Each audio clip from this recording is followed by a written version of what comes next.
Današnji odlomek iz Matejevega evangelija je pa tako kratek, da ga bom kar prebral in potem 2-3 besede ob njem. Tisti čas se je 11 učencev odpravilo v Galilejo, na goro, kamor jim je bil Jezus naročil. Ko so ga zagledali, so se mu do tal priklonili, nekateri pa so dvomili. Jezus je pristopil in jim spregovoril. Dana mi je vsa oblast v nebesih in na zemlji. Pojdite torej in poučujte vse narode, krščujte jih v imenu Očeta in Sina in Svetega Duha in učite jih izpolnjevati vse, karkoli sem vam zapovedal. In glejte, jaz sem z vami vse dni do konca sveta. In potem je odšel. In en fantak je enkrat rekel, ja, zdaj pa šel. Ampak jaz sem potem mu pojasnjeval, sem rekel, ja, Jezus je res šel, ampak ker je Bog, dejansko tudi ostaja z nami.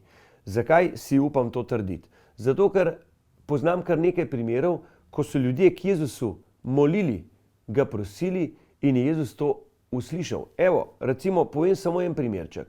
V moji sosednji župniji je bila družina, kjer so jim 2 zdravnika sta jim napovedala, da se bo rodil prizadet otrok.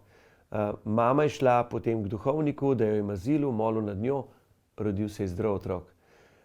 In ja, tudi iz takih stvari vidimo, da Jezus neki, bi rekel, ne laže, ampak da to, kar reče, tudi izpolni. Zato se tudi mi zavedamo, da Jezusova obljuba velja tudi za nas, tudi z nami je. In zato ga mirno lahko prosimo, mirno se mu zahvaljujemo za tisto, kar nam lepega daje. Srečno!